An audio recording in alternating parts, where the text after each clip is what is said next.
ఈరోజు ఎంతో శుభదినం. ఎందుకంటే పోయిన సంవత్సరము డిసెంబర్లో దివ్యాంగులకు వాళ్ళకు మాట ఇవ్వడం జరిగింది కూటమి ప్రభుత్వం, నారా చంద్రబాబు నాయుడు గారు.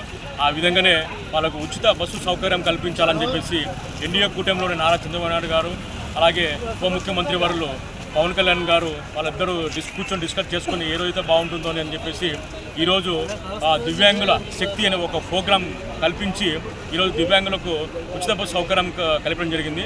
అదేవిధంగానే మేము కూటమి నాయకులతో కలిసి ఈరోజు ఆదోని పట్టణంలో గల ఆర్టీసీ బస్ స్టాండ్ నందు ఉన్నాము. ఇక్కడ ఇప్పుడే ఒక రౌండ్ కూడా మేము దివ్యాంగులతో కలిసి వెళ్ళి రావడం జరిగింది.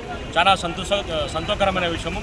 ఎందుకంటే వాళ్ళు 40% ఉన్న దివ్యాంగులకు ఒక సర్టిఫికేట్ ఉంటుంది. ఆ సర్టిఫికేట్ తీసుకొని వాళ్ళు బస్సులో ప్రయాణం ఖచ్చితంగా చేయాలి.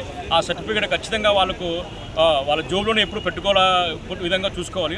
అలాగే వారితో పాటు ఒక పర్సన్కు 50% రాయితీ కూడా ఈ ప్రభుత్వము చెల్లిస్తుంది. ఎందుకంటే దివ్యాంగులు కాబట్టి వాళ్ళు సరిగ్గా నడవలేని పరిస్థితులు ఉంటారు కాబట్టి వారికి చేదోడు వాదోడుగా ఇంకొక పర్సన్ ఉంటే వారికి కూడా ఒక రాయితీ మాదిరిగా 40% 50% దాకా రాయితీ తీసేసి వాళ్ళకు కూడా టికెట్ ఇవ్వడం జరుగుతుంది. ఇదంతా మన ఎన్డీఏ కూటమి యొక్క విషయం. ఎందుకంటే ఇది మనము ఇచ్చిన వాగ్దానంలో ఇది లేకపోయినా దివ్యాంగులు వాళ్ళు అడిగిన దానికి మన కూటమి ప్రభుత్వము ఎంతో ప్రతిష్టాత్మకంగా ఇది తీసుకొని దివ్యాంగులు ఖచ్చితంగా మనం చేయాలి ఏదో ఒకటి అని చెప్పేసి వారు చేయడం జరిగింది.